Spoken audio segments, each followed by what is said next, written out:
broadcast network, AfterBuzz TV. Over 20 million weekly downloads in over 150 countries, and your number one source for after-show entertainment.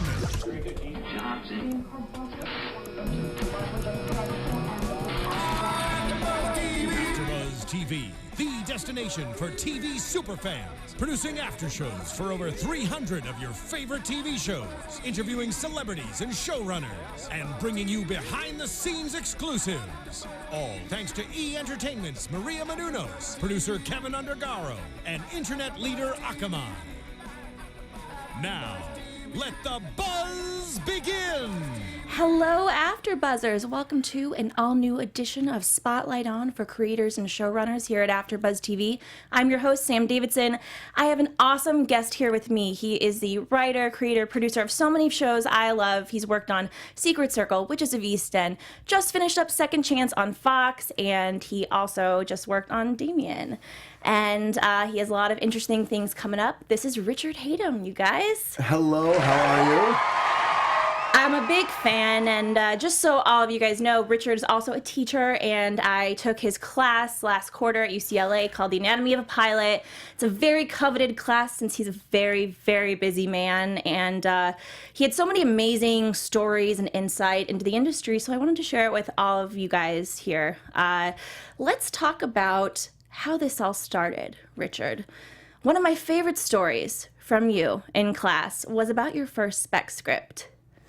Oh, which one was this? This was the A-Team. Oh, okay. That's what I thought. This is like, I just think this is such a fun, before we get into like all the good stuff, this is an inspiring, fun story for people, you know, that are writers. And I just think it's a hilarious story in general. Well, you know, this was in high school. So I was 16 years old. You know. And at some point it occurred to me, actually it was during a conversation with some friends that we were making, there was an old show called Three's Company. Do you remember that show? Of course I do, yeah. John Ritter. Okay. So we were, you know, we're hanging around before German class, sort of making fun of Three's Company. And I said, you know, I could literally write an episode of Three's Company. Like, we've seen it enough. We know all the things that happen. I bet it would take us like a day to figure out, here's the story, here's what happens. Because it was, you know, every character was very clearly defined.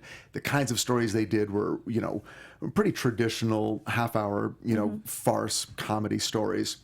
And the minute I said that, sort of at the same time, it occurred to me, wait a second. If I could write an episode of Three's Company, I could probably also write an episode of a show that I actually like. And sort of a lot of things sort of came together in my mind all at once. And at the same time, I was thinking, well, you know, the A-Team is my favorite show. And I'm already interested in writing. And so all of this sort of kind of built up in my mind. And I think, now this is 1983, March of 83. So go back 34 years. Wow. Okay, I was 16. So thank you for telling us all your age. That's very honest and open of you. Yeah, my sneaky way of doing it. Thank God I see showrunners older than me. So Yes. as long as that's happening, I figure I'm okay. Anyway, so that's what I did. I started going home every day after school and going, okay, I know how the A-Team works. I know how the episodes work. And I love thinking about the show. So now I'm going to think about my own episode. And I'll say this now because I think it, you know, for anyone out there who wants to be a writer, wants to work in television, you know, when you're writing an original pilot or when you're writing an episode of a show that you know and like, you're essentially, this is glorified fan fiction.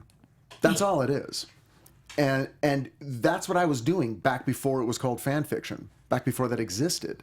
It was like, okay, well, I can do whatever I want with these characters. What do I want Hannibal to do? What do I want B.A. and Murdoch to do? What sort of adventure do I want to see them on? And so that's what I did. And except that I had every intention of selling this.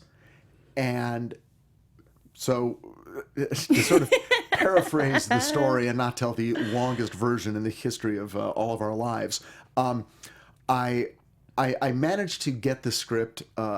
I figured if I could get it to Stephen Cannell, who had produced the show and wrote the show and had written other shows, The Rockford Files and Greatest American Hero, a lot of things that I liked. I figured if he read the script, he would get it. He would understand how much I loved it.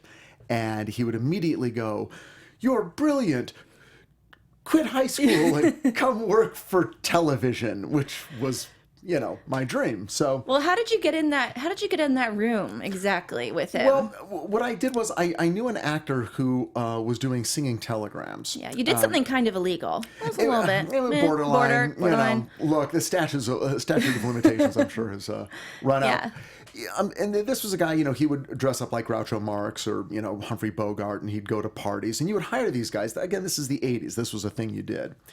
And it occurred to me this might be a way to do it. So I got my friend Larry, and he and I were big Three Stooges fans. And this makes no sense, but we decided to be the Two Stooges, Moe and Curly. And this was going to have to be good enough.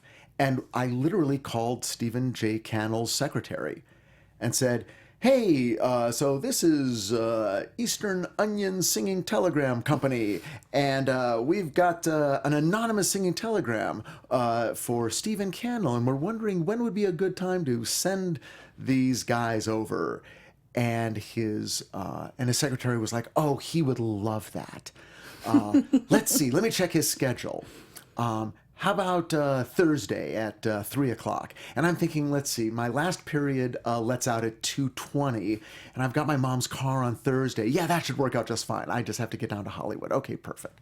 So my buddy and I dressed up like Moe and Curly from the Three Stooges.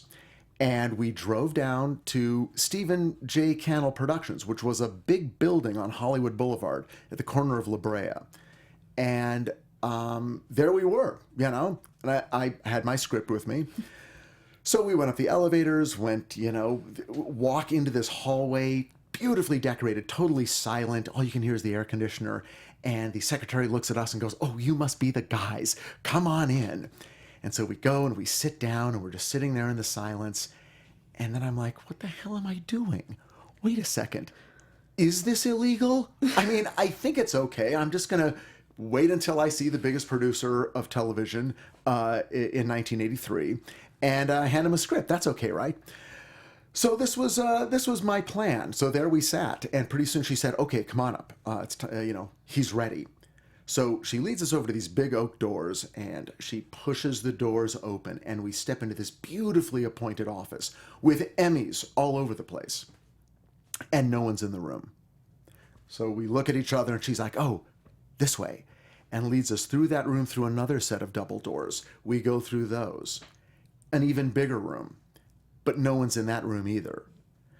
Now we go to a third set of doors. She pushes them open, and we walk into yet a larger conference room with an enormous table, and there's 15 people sitting around the table. They're clearly having some sort of a meeting, and I glance over really quick, and I recognize Stephen Cannell sitting at the end because I know what he looks like, because at the end of all of his shows, he's typing and does his thing, and then he pulls the piece of paper out and it flies away. And you were his stalker. Well, I think that goes without saying. I think we've made that very clear. So Larry backs into the room, and I'm doing Moe. I'm like, get in there, you idiot, and I'm slapping at his face, and he's backing up, and there's this big golden telescope mounted by the windows, and it's this giant floor-to-ceiling window that looks out across Los Angeles. In fact, it looks like that opening shot from the A-Team title credit sequence. So Larry backs into the telescope, and it starts to fall. And this is all happening in extreme slow motion. And it starts to fall, and Larry, he's a big guy, huge guy, and he spins around and catches it and sets it back up. Okay, so It was all on purpose, obviously. Yeah, clearly just to, raise the tension level a little higher. All these guys at the table are staring at us like, what the hell is happening? And they've all got that nervous smile on their face like, well, somebody must know what's happening here. This must be all right. None of us did this, right? So I chase Larry around, and we walk down to the end of the table, and I'm like, all right, where's Stephen Cannell? Is there a Stephen Cannell in the room? And we walk right up to him, and he's there sort of smiling like, well, this is highly irregular. What's happening here? So finally we go up there and we do a bit of a routine, but finally I just turn to him and I say, Mr. Cannell, I'm a big fan of yours. And I've watched the Rockford Files and the Greatest American Hero, but my favorite show is the A-Team. then I start reaching into my coat, back where you would keep a gun, and I pull out my sweat-soaked script. Your butt sweat-soaked script, yeah. Yeah, really, really professional. And I'm like, it would mean everything to me if you would read this. And meanwhile, his secretary is standing at the other end of the table, and she realizes, oh, this is not legit. This is just some fucked up writer who really wants to get in here. And she's like, oh my goodness, Mr. Kennel, I'm very, very sorry. I had no idea this was happening. And God bless Stephen Cannell. He's like, don't worry, it's okay. They conned us. We've been conned. Yeah. And it was so perfect. He recognized that it was a moment from one of his shows, which was my whole goal to begin with. That just gave me chills. That's kind of cool, though. I'm a lame-o, but like I said, I'm a big fan of yours. But I freaking love that story. Well, it's funny. Okay, so to wrap it up, we give him the script. He says, "Sure, we'll take a look at it," and we leave. And I think, well, this is it. My career has now begun. It's in the bag. It's in the bag. And you will be shocked, and thank God you're sitting down, to hear that they did not buy that script. And that was March of 1983, and I wrote script after script after script for the A-Team and Riptide and Hardcastle and McCormick and Remington Steele and Simon and Cheers and Newhart and Family Ties and all these shows, and none of them sold.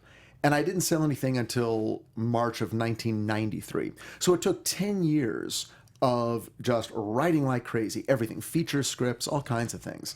And if this story sort of sums up anything, it's that, when you're young and you really want to get into the industry and you have the people you idolize, nowadays it might be Joss Whedon or, Vince Gilligan or, whoever's doing your favorite show, Shonda Rhimes. Mm-hmm.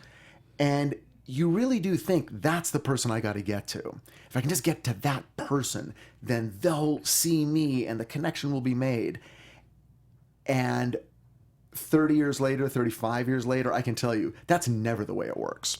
Rarely, I don't know anyone, in fact, who started their writing career by hooking up with someone who was already famous and successful, which is bizarre because you think it must have happened to somebody, and yet I don't think I've heard it with anybody. It's always, I was 23 and I was just out of college and my buddy was working as an assistant in a production company and somebody read my script and then that got me a manager and then this, and there's the bit by bit incremental moves. Then you're an assistant for a while and then this happens and then you meet someone else and then it's always these very slow incremental steps up, usually by being an assistant at some point in a production company or for a TV show, for a producer, in a writer's room. That seems to be the way people are making it nowadays. So as it turns out, as exciting as that was, it did not lead to the fame and fortune I was hoping for. Well, and I think it's a great story for people to know too, because obviously it didn't make you give up at all. You kept on going, you kept on writing. Yeah. And, then you did end up writing a version of an A-Team movie, right? Well, yeah, I mean, that's really the crazy part. I mean, after I had sold a couple of scripts and was just starting my career in writing features, and this is probably 1996 now, so 13 years later, I heard through my agent that they were, that Universal was going to produce an A-Team movie, and they were looking for writers. And I'm like, oh my God, please get me into that meeting. And so they did. And I actually found myself in that exact same room 13 years later with Stephen Cannell sitting across from me. And he had no idea, and I didn't bring it up. I wish you did. That would have been amazing. I know, and everyone says that. And yet here's the thing. I really wanted him to see me as a writer, not a psychopath. Yeah. After he bought it, then you could have told him. I know. I was going to. My idea was I'll tell him at the premiere. Yeah. Which, again, you'll be shocked to hear, didn't happen. I got to write the first A-Team movie that ever got written. This is in 1996. Now, this is not the one they eventually produced 14 years later. By then, 30 different writers had written 30 different versions. But the very first one I got to write, I got to work with Stephen Cannell. I got to spend time with him. And that was a huge, huge gift. And obviously would have been the greatest thing ever if they'd made that version, but it didn't work out. And yeah, so in a way that, that particular dream of meeting him as a writer, having him read my work and say, hey, this is really good, and here's how to make it better, that was huge. Yeah, and then I love that story so much just because it comes full circle. Something I didn't get to ask you in class, we didn't get to talk about that much, and I just want to kind of quickly talk about it. It's the Mothman Prophecies. It's actually one of my favorite scary movies. That movie terrified me. I remember where I was when I watched it for the first time. I was at the Marriott Marquis in New York City on vacation with my mom and my brother, and we ordered it. It had just come out in the theaters, and my brother and I, pooped our pants. I didn't sleep the entire weekend. How did that, it's based on a semi-true story. Mm-hmm. And, it's kind of very similar to TV versions of stuff that you're doing now. You have this kind of dark, ominous thing going on with a lot of your shows. So how did that come to be in the first place? Well, it was weird because I was, the first thing that I co-wrote that sold was Dark Territory, that I co-wrote with Matt Reeves, who's a big director now. He did Cloverfield, and he's doing the Planet of the Apes movies. And but this was just a few years after college. So we wrote that, it sold, and at which point it was sort of looked at as, oh, this is a guy who writes action. So the next script that I wrote that did not get made was sort of an action thriller. But it was enough to get me meetings, and then I wrote the A-Team. And so at that point, it's okay, this guy writes action, he does TV show adaptations, that's his thing. But at the same time I was doing this, which I enjoyed writing that kind of thing, but at the same time, I've always been into ghosts and communicating with the dead and UFOs and Bigfoot and all that stuff. So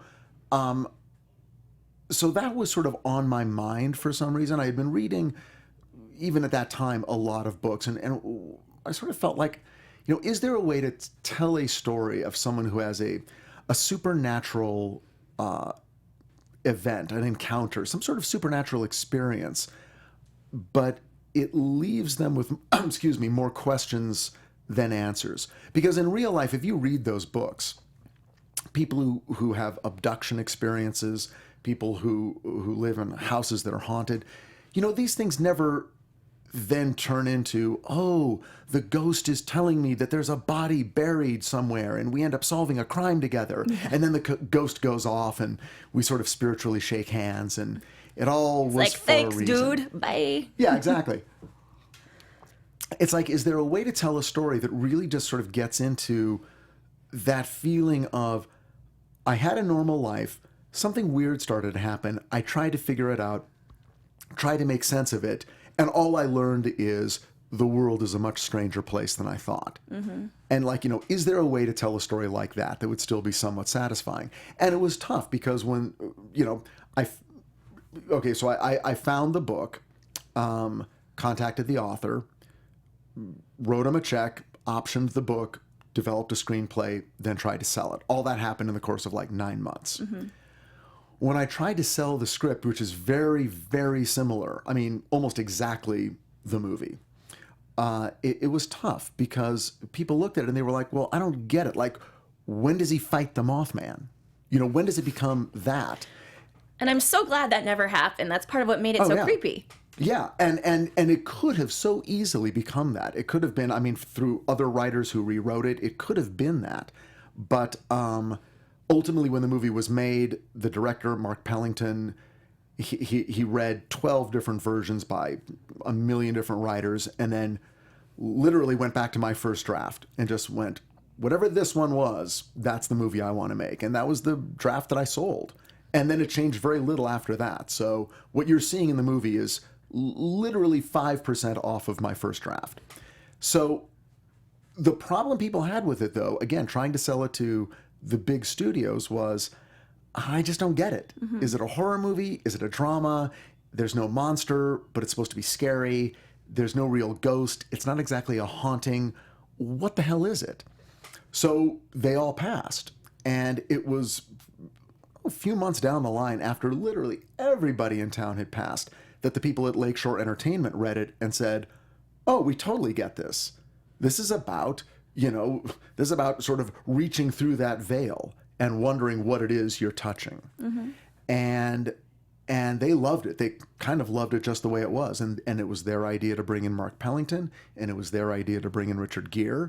And it took a couple of years to get there, but they made a beautiful movie. Yeah, and if you guys haven't seen it, Richard Gere, Deborah Messing, like, really, really cool movie. You should check it out. Which I think, okay, so what year was that movie? That came out in 2002. And then what year was Miracles? That was 2003. Yeah. That happened right on the heels. And that makes a lot of sense because there's a lot of very similar themes in Miracles as in the Mothman Prophecies. And Miracles, was on for one season. It kind of, we got a tweet before we came in, which was awesome. There's people that have seen this show. It's a really cool show. And it, got canceled too soon, like many of them do, but it's very interesting. And I had actually never seen it or heard of it until I was in your class, and my mind was blown. It was really cool. So can you kind of tell us about like what that show was about and what it was, how it came to be? Well, the heart of the show, the way it came to be actually was there was an existing feature script that was owned by Touchstone called Miracles, which was sort of kind of a romantic drama. And the main character investigated miracles, but it never really got to like a level of supernatural intrigue. It was more about sort of someone discovering the miracles of the heart. And it was beautifully written by Michael Petroni. It was really a great script. In fact, I thought that when it was being sent to me, it was for a rewrite. And because that happens when you're writing features, you'll just get scripts and you read them and you assume, oh, so someone has this and wants another draft. And I was like, well, this seems great. I don't really know what I would do to change it. So when I met with Touchstone, they said, oh, no, this is not to be done as a feature. We just want to take the idea of a guy who investigates miracles and do a TV show and make it sort of like sort of an X-Files with heart. And I was like, oh, I get it. Okay, that's interesting. Maybe I can do that. So we had a meeting, and it went through all the steps that developing a TV show goes through. You meet with the development executives at the studio. You meet with the people at the network. You pitch different versions. They give you their input. You make revisions, and you just keep going. So it went from, Touchstone was ABC Studios at that point. So we sold it to ABC. Did a few drafts. This is like during 9/11. This is like happening concurrently. Wow, that's crazy. Yeah, and which I think was also one of the reasons they liked it, because I think it addressed sort of that existential fear that people, experience all the time, but especially then. That's sort of like, what the hell is going on in this world, and what does it all mean? So yeah, and there were so many conspiracy theories at that time. That's so fast because I never put those pieces together, about 9/11, and then a lot of people had conspiracy theories about religion with the attacks, and there's all these weird photos that looked like the devil is in smoke, like when the Twin Towers were going down. So that's really interesting, and it's reminds me of the pilot of the show, which I really liked. Well, one of their ideas was let's constantly have this feeling that there's something brewing in the background, no matter what the upfront story is. Let's constantly have a feeling of generalized paranoia, which Matt Reeves, my buddy, he and I co-wrote Dark Territory, he directed the pilot, so he was able to capture that. That's definitely paranoia, and rising danger and doom is definitely in his wheelhouse. And so it was a big part of the pilot, and we always kind of implied that, oh yeah, there's a larger story to be told here. But when the show was picked up and we were actually writing the episodes, we were very much interested in just telling that weekly episode and telling it as well as we could. And there was some overarching elements, but not a lot. We just came up with 12 stories that we thought were fascinating, and we got very little pushback from the network. Again, it was this amazing experience where we kind of went in and said, here are the episodes, here's what we want to tell, here's what it's going to be about. And there's not going to be a ton of car chases. This is going to be, somewhat interior and contemplative and existential. And they said, great, do it. As long as it's a story that, we can follow and that's interesting. And they were.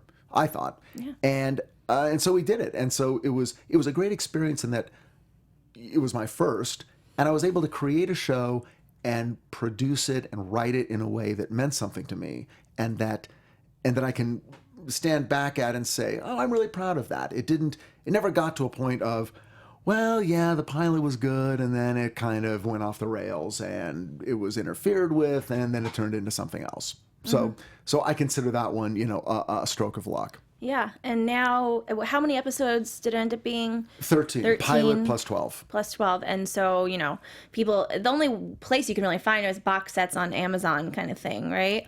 Definitely, and, I recommend you run right out and do that. I actually, I'm not going to lie, Richard, I think that I said that during class, but, I've been on a bit of an Amazon binge, and I've been using my mom's Prime account with my own credit card, of course, but, perfect. Free shipping, so. Good, you're good. Yeah, I probably won't sleep for the next month, so thank you in advance for that. After that happened, and the show got canceled, but people still really, are obsessed with that show. It's kind of a random, small thing. What did you do after that show? What was the next thing that you started working on? Well, I actually went back to features for a while and wrote some things that did not go forward. And then after about a year of that, my agents were like, you know what?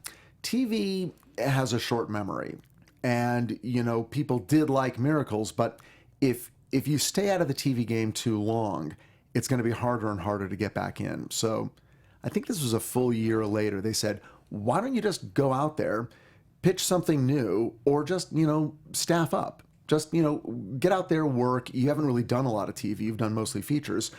Just work more in television and figure out how it's really done. Because I was technically creator showrunner, but it was 13 episodes. So there was a lot more to be learned. So I did. So I actually went on a show called True Calling and worked with people who are my friends to this day. Zach Estrin, who was actually a writer on Miracles, John Feldman, Scott Shepard, Jane Espenson, Doris Egan, Corrine Rosenthal, Rob Doherty. I mean, just almost everyone has done other things that, your fans and fans of this show would know them from. Rob Doherty went on to create Elementary. Doris is shooting a pilot right now for CW. Jane Espenson's done everything. Yeah. So it was a really great group of people. And that was really fun. And that seemed like, oh, this is great. I can just be here with people that I like, writing a show that's got tons of emotion and it's really fun. I'll be here for 5 years. And then this was second season. Fox canceled it before it premiered for our second season. They'd already done a year of it. This was like, I came in, I'm just like, okay, I'll be on year 2 of the show, and that's when I'll start. We had produced 6 episodes, and Fox was like, you know what? We're actually, we changed our mind. We don't need this show so much because we literally just bought 25 reality show premises that we're immediately going to develop, and we're going to try to get a full schedule of reality. And so we're really cutting back on hour-long scripted. This is in 2004, when reality TV was at its height. And just like that, it was over. So I literally was there for 4 months. And then I went on to a show called The Inside, and then I worked on Supernatural, and then, I mean, just, Grimm, Once Upon a Time. Grimm, The Dead Zone, The Lost Room. I mean, it's literally just been, one to the next, which is strange because there are some people who will be on, Without a Trace for 6 years, and which is awesome. But I got to tell you, yeah, there are certain shows, especially the ones I created, that I wish had gone longer. But there is something kind of fun about just, new group of people, new show. Okay, what's this one about? Let's do this. See, that's so much fun. And in class, you kind of drew out like a diagram for us that it's like, okay, consulting producer, all these things. And it's fascinating to know how many people are really in the mix in these rooms on these shows, and that they kind of come in and out. I mean, I think you did 21 episodes or something of Supernatural. Yeah, I was on there for the first half of the first season. I was on Grimm for a year and a half. So yeah. how does that work? They just, because you had a deal, right? Or, with, was it Fox or? I've never had an overall deal. Okay. It's always just been show to show, which again, for a long time, I'm like, God, all my friends are getting deals. They've got these 2-year deals with Warner Brothers or with Fox or something, and they know exactly how much money they're going to make every week.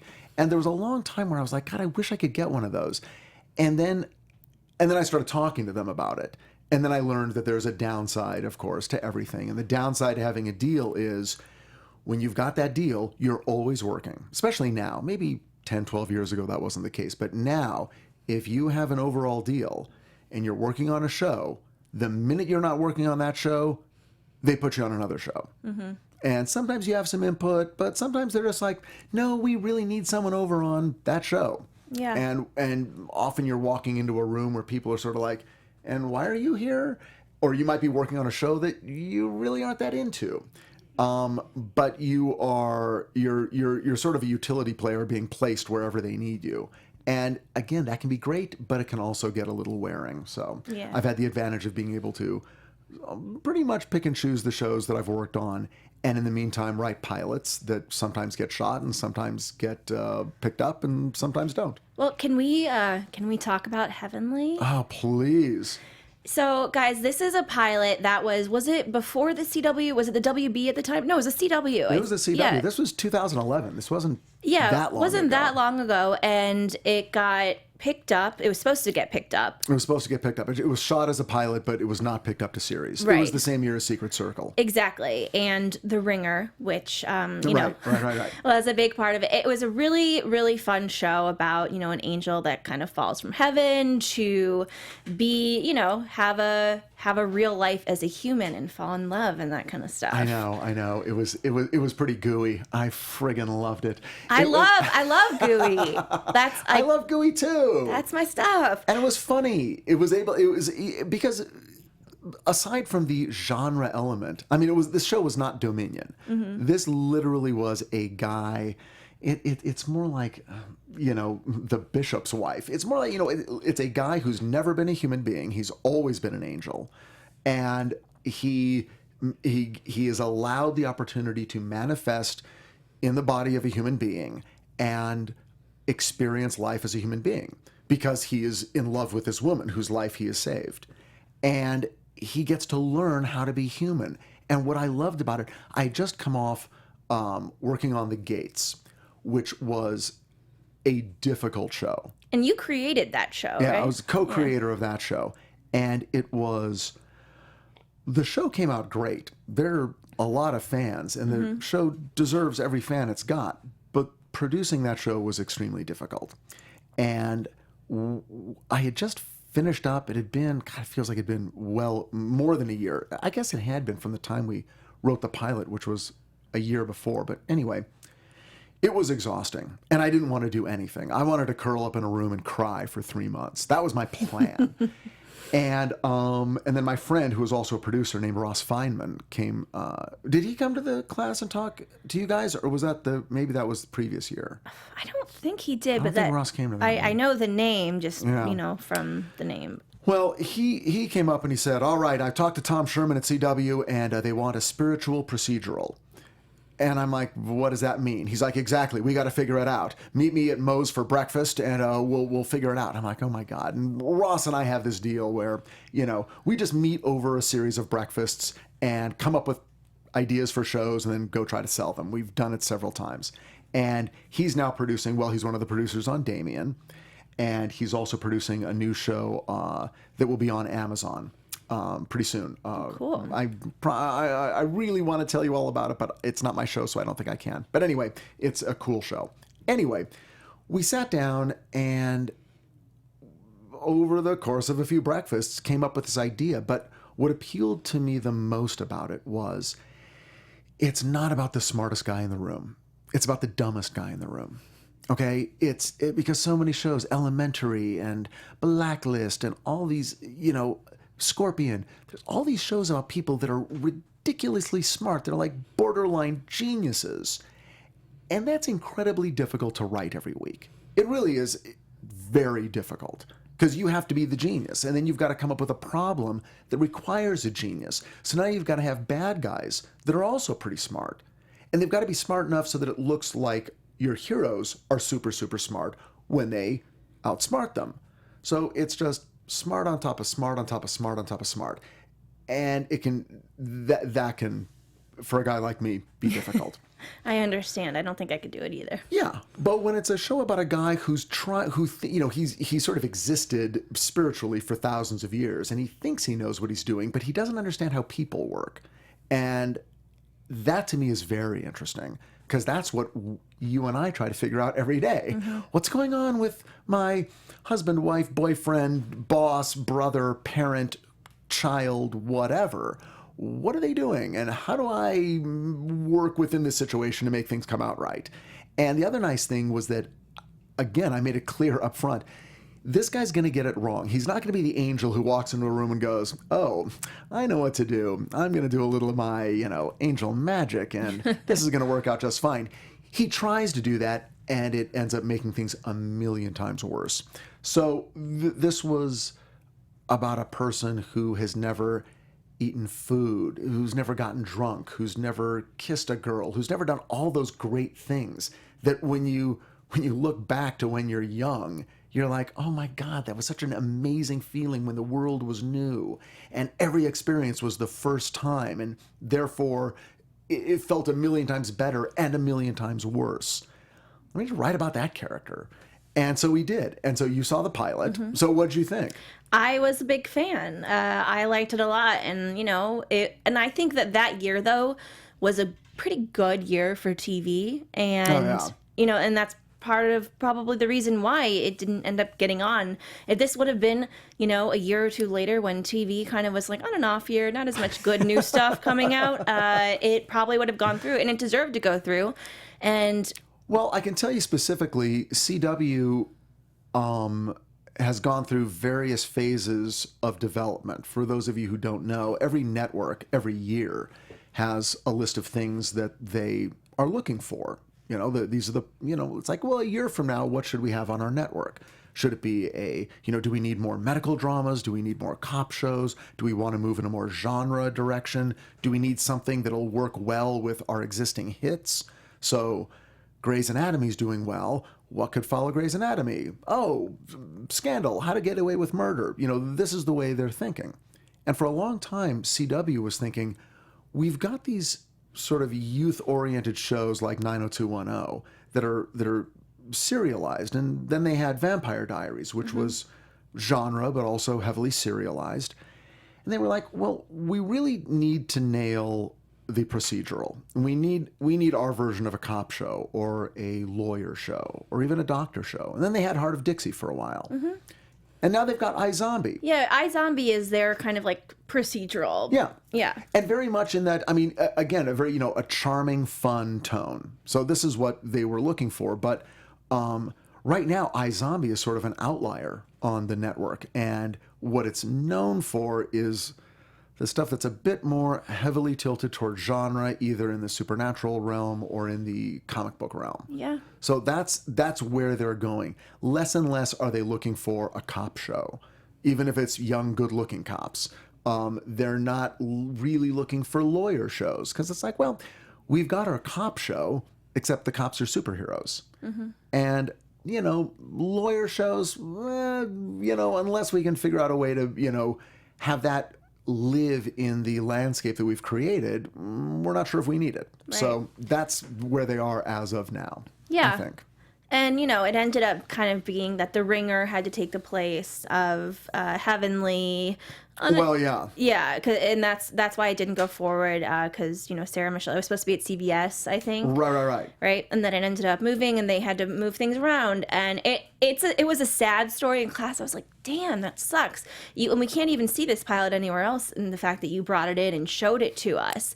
And it was really fun, and it was a great piece of work. And it's, after that, it's like, did you think to yourself, damn, they're the ones that brought me this idea, kind of like told me to come up with it. We did, and it was really good. Now we work so hard. I can't do anything with it now. It sucks. Well, yeah, it does suck. And but here's the thing. while we were making it, a woman named Mimi Leader directed it, and the cast was amazing that you saw. And we all sort of openly talked about it. We're like, wow, this show is not like a lot of shows on TV right now. It's sentimental. It's big emotion. The comedy is coming from a kind of a goofy place, but we all cared about the show, and we all sort of said, look, if this doesn't go, I just don't know. I just don't know what to do. I don't know if TV is a place that that we can work, because then it's just going to be, okay, that didn't work. Now go work on Criminal Minds, and let's figure out who's hacking up human beings. So we all were sort of at that place of like, this is our last hope for something like this. And then it didn't get picked up. And, we were crushed, as everyone is when their pilot doesn't get picked up. And then a few days later, it was like, hey, do you want to come work on Secret Circle? What are you going to say? No, I think I'll give up my career now. You very quickly get to a place, if you want a career in television, of being able to shake things off fast and get on the next bus. And Andrew Miller had created Secret Circle, and I had met with him, and he was great, and the show sounded really fun. And I said, it was great. Fun. Yeah. I really liked that show. Yeah, so it was a great place to go, and it I mean, again, the lesson learned is you really do have to pick yourself up really quick and be ready to move right along into the next thing, because you don't know. You might be on a show for 5 years, or you may go from show to show. And the ones you love are the ones that may not live, and the ones you don't love may live. So you don't know, but best to just be willing to meet with a new group. And basically, I mean, you're just walking into a room going, hey, what game are you guys playing? That sounds like fun. Okay, let's play that. Yeah, like, hey, can I play? Yeah, literally. It really is. It really is like kids on a playground. That's how you feel. Emotionally, that is how it feels. Well, and you have to, too. You have to have a good personality, be nice to people. I always say when people come to Hollywood and they're asking me for advice, I'm like, why are you asking me? And I just say, I don't know, be nice. Like, that's one of the most important things. You just have to be nice, have fun with people, create real relationships that aren't like bullshit. Well, the first, and there's a really good reason you do it. Because if you do that, if you have the capacity to do it, you will then have a good life. No matter what you're doing. Do that. By the way, do that no matter what you're doing. If you work in a real estate office, do that. Yeah, just you work be nice. at Tony Roma's. Like you did. You did. Yeah. Walk in, be grateful you've got the job, and try to be pleasant. And it'll actually be a better experience. But especially in TV, if you're working in a writer's room, and you typically are, and then you're working with the studio and the network, and you're working with the cast and the department heads and the production crew, yeah, be a pleasant person. Because if you can't do that, then you'd better be hugely successful and continue to be hugely successful. Because then people will work with you no matter how horrible you are. If you've got a successful show on the air, they will always be willing to work with you. But if you're not constantly cranking out hit shows, the least you can do is be pleasant. The assumption is you already possess a certain level of talent, or at least ability to write a script. Beyond that, try not to make everyone's day worse. Yeah, exactly. And just as a kind of, I don't know, I think it's an interesting idea that Secret Circle went for the whole first season. It was 22 episodes, I think, and then it got canceled on a cliffhanger. And why do those things happen? Why do networks let those things happen? And Secret Circle had so many big people behind it, Well, there's, I mean, shows ending on cliffhangers. There used to be this feeling that if you build a cliffhanger, a really big cliffhanger into your last episode, well, then they can't cancel you. Well, of course, that's never been true. The show was canceled, I think, because of ratings. If there was another reason, I don't know what that reason is. If it got more complicated, if there were, behind closed doors, people figuring out studio deals, and I don't know. My understanding was at the time, for whatever reason, those ratings were not considered enough to keep it on the air. So that's my takeaway. Why do they allow the cliffhangers? Because they don't know. You know, as the final episode of Secret Circle is being written and filmed, the network is still waiting for their pilots to come in. They don't know. The pilots may not be so great. They may order one less, or they don't know how the other shows are doing. And they really just wait until May. Now, sometimes shows get renewed early, but if there's even a bit of a question mark, then you're all sitting around in May, and people are, at the network are having big meetings in New York, just before the upfronts, deciding, okay, what do we bring back? Which pilots do we order? And what's our schedule? Frankly, what's our schedule? What are the shows we have? What's going to couple with those shows in such a way that people might build a night around watching our shows? Right. And you think, well, people just DVR stuff. But no, people still look at that. It's like, well, how well did Grey's Anatomy do? And then how much did Scandal hold from that hour? And how much did How to Get Away with Murder hold the audience from Scandal? This is still a big deal. Yeah, it's a lot of numbers, and it's kind of a crapshoot sometimes in your career. Kind of, you've worked on some amazing shows, and it's great.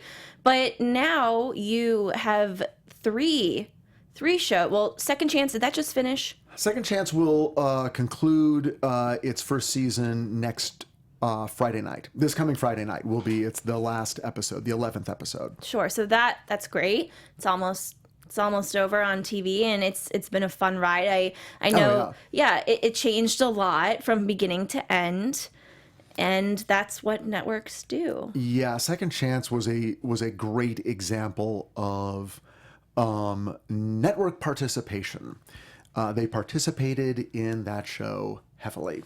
And they do it because they're protecting an investment, and they, every network obviously has a feeling that they know what's going to work best on their network. And that same level of participation went into Minority Report and Rosewood and Lucifer and Scream Queens. Some of those shows are coming back, some aren't. But you got to give it your best shot. And nowadays the feeling is, well, let's be more involved rather than less involved.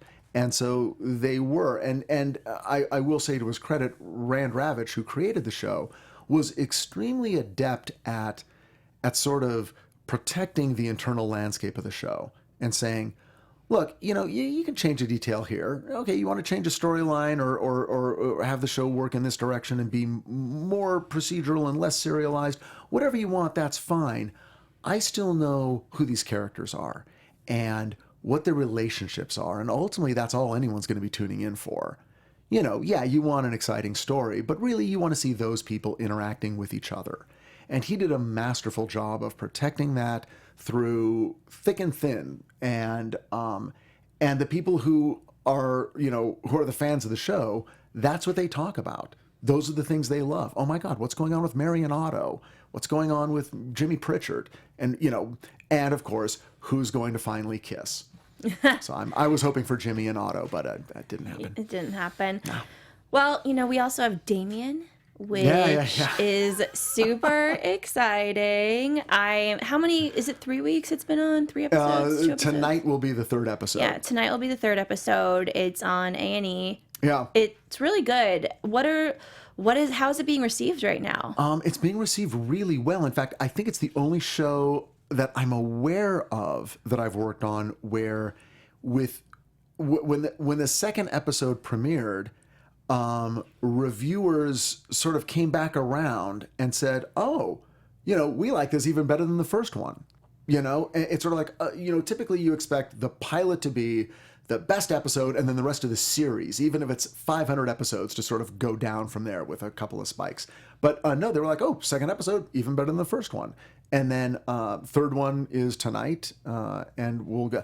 I wrote episode 6, so hopefully the trend will continue. Yes. But the people are really liking it, and they're really into it. They love the tone. They love the cast. They love Barbara Hershey and Bradley James. The number of tweets I've seen about Bradley James' ass, I got to tell you, that's the star of the show, I think. Okay. In a lot of ways, it's being called out. Maybe all your other shows could have just been saved if there was more butts. It's part of what people are tuning in for. Well, there's another show that I want to get a little preview into because I'm a big Freeform fan, and we have the show coming out this summer. And what is it called again? Dead of Summer. Dead of Summer. Yeah, we are having a blast doing this. This is, in fact, right after this, I'm heading back over to the office. This is a 10-episode first season, Dead of Summer. It's going to be on Freeform. And it's created by Eddie Kitsis and Adam Horowitz, the two guys who created Once Upon a Time, and Ian Goldberg, who is a writer of feature films, who also worked on Once Upon a Time. So the three of them got together, and this is sort of their love song to their camp days. These are guys who went to camp, especially Adam and Eddie. They grew up in the Midwest. I did too. We're big camp people. Are you? So you did this. I didn't really like it. I'm not gonna lie. I lied about liking it, and then I convinced my parents to send me on teen tours instead and use that money so I could like travel the world and stay in hostels. And I did a whole like petition and business plan. I was like, I'm not going back there. So a hostel would be better than a cabin. Yeah, I don't know why. It wasn't really, it wasn't my thing, but I went to a lot of camps and saw a lot. And I think it's a fun, and it's like, it kind of seems like a dark version of Wet Hot American Summer, but not with the weird adults, like still being kids. That's exactly what it is. I would, oddly enough, I lean it more toward Wet Hot American Summer than Friday the 13th, because I think people hear, oh, it's Dead of Summer and it takes place at a camp. Okay, it's Friday the 13th. And it really isn't. It's more Wet Hot American Summer meets The Shining. Mm-hmm. These sort of, young, and it takes place in 1989. Which didn't make any sense to me. I'm like, well, why does it take place in 1989? And then it slowly dawned on me, that's when Adam and Eddie were going to camp. So all the music, all the pop cultural references, all the movies, that's where it lives. And for them, it's like, let's write about what it was like to go to those camps and fall in love and, survive outdoors and do all that stuff. But let's add a genre twist. Let's say, what if the camp is haunted, basically? What if the lake is alive? What if there's things in the woods? What if the whole landscape is sort of this, Pandora's box of weirdness and lurking ghosts? And I'm like, okay, that's fantastic, of course. You're like, I am so in right now. Yeah, and they also, it shares with Once Upon a Time and Once Upon a Time in Wonderland, which I worked on, the structural conceit of the flashback. So every episode, one of our counselors, we will get to know more of through a flashback and getting to learn about what was going on pretty much just before they came to camp, and gives us a whole new light on who they are. And, suffice to say, they all have secrets. And what's nice about the flashback format is that it sort of forces episodes to be written from a character point of view and from a theme point of view, because the flashback, which is typically 4 or 5 or 6 scenes, is a little mini story. And so you tell that story, and then the way that story ends and the way it moves along influences the way you're looking at the modern day story. So you're constantly going, okay, that's what they did in the past, but here's what they're struggling with right now, and how are these sort of going to meet up and bounce off each other toward the end of the episode, which I think is, again, I don't know how it is for a viewer. I think it's fun. Yeah. They certainly have a million fans, but as a writer, this is a great way to approach. No other show does it. Only their shows do this sort of structure, and it's so fun. It makes breaking the stories a joy, because again, you're not just sitting there going, okay, what's the criminal doing? Okay, and who's using a computer to there's no computers. It's 1989. No one's walking around with a laptop or a cell phone.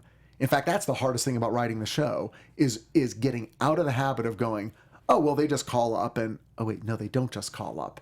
They actually have to either use a landline or walk down the street. So anyway, it's been super fun. They're just shooting. Today is the first day of production. So that's so exciting. And it's just pretty genius that I can't believe no one's ever done this before, to do it as a summer show. You know, perfect little 10 episodes. It's going to be so much fun for viewers to watch during the summer. Well, not only that, but then you can go back, you know, the camp will be the consistent part, and every year of the show will be a different year at that camp. So we can go back in previous years, we can go forward, you can go in any direction and tell a story about those exact same characters at an older age or a younger age or a whole different group of characters. So we can, it gives us a lot of elbow room for storytelling. Absolutely. There's a lot you can do with it. One last question I have for you is, there's kind of this new genre, I feel like, that has been developed, which is a comedy horror kind of thing. And it sounds like this new Freeform show could be on that same realm. You know, we have Scream Queens, which is it's an hour show. But it's funny, and it's listed as a comedy.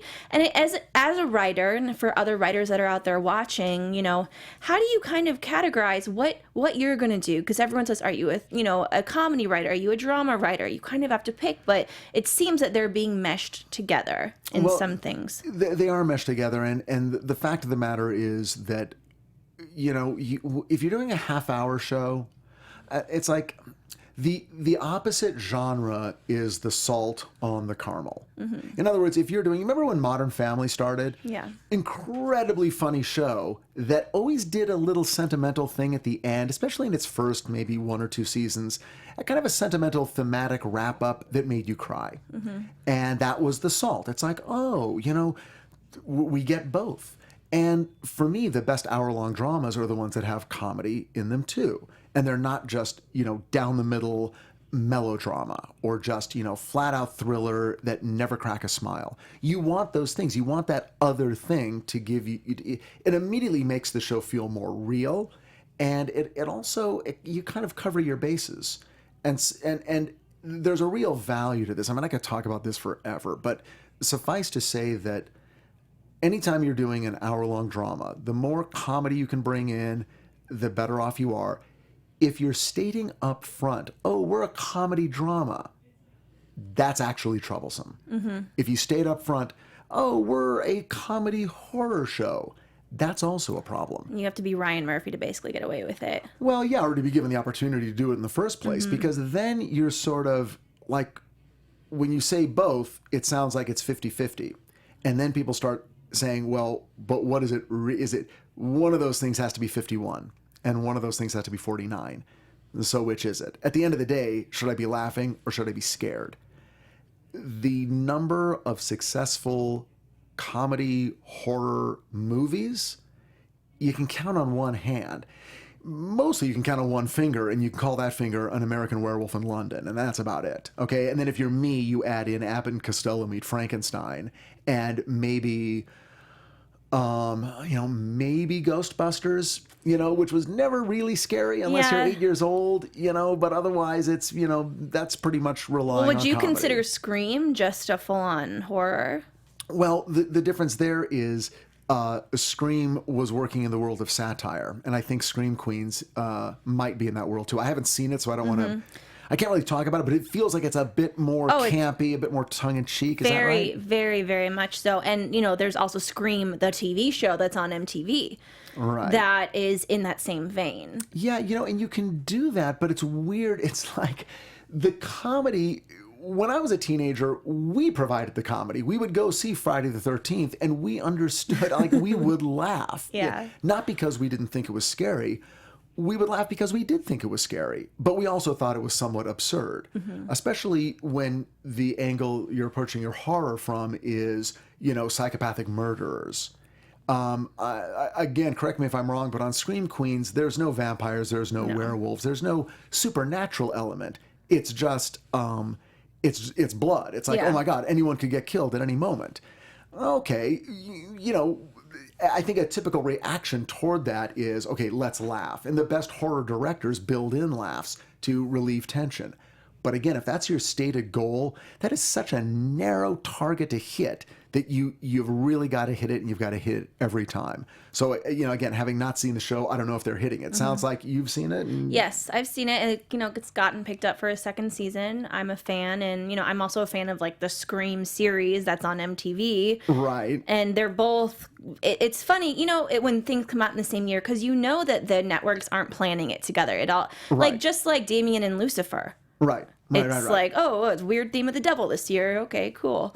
Yeah. It all just kind of happens at the same time. Yeah, it's it happens a lot. It's the zeitgeist. People are reading the same articles in the same magazines. They're hearing the same podcasts. Everyone's hearing Serial at the same time and going, "Oh my God, wait a second, that's great." Guaranteed there were a million pilots last year that were somewhat based on Serial. No one is stealing from anyone. Nobody needs to. These ideas are never. Nothing on television, frankly, is idea dependent. It's execution dependent. Right. It's not like, oh my God, that's we've never heard that idea before. Typically, it's like, a female lawyer. Okay, sounds great. Who's writing it? And that's the decision. Yeah. It's like, David Kelly's doing it. Great. Done. Sold. The guy down the street I've never heard of, we'll have to read it. Yeah. We'll have to figure it out. Absolutely. Well, thank you so much for coming in. This was so much fun. Oh, you're so welcome. I know that, you probably are going to just kind of start to rack up all those shows, and I can't wait to see like the big one that breaks through that you create, and there's like 10 seasons, because I know it's going to happen. I know. It's one of those things is like, be careful what you wish for. I keep wishing for that, and thinking, oh my God, if I could just get that, that's the holy grail.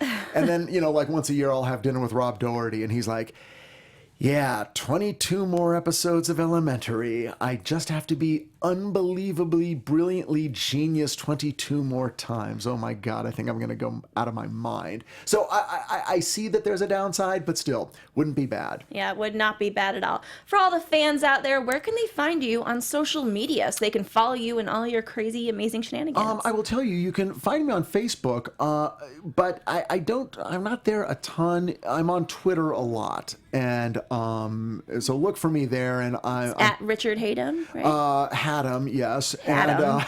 And it's Hatem. Yeah, it's just my name. Look me up. You'll find me there, and you'll relentlessly hear about every show I'm working on. Yes, which is amazing.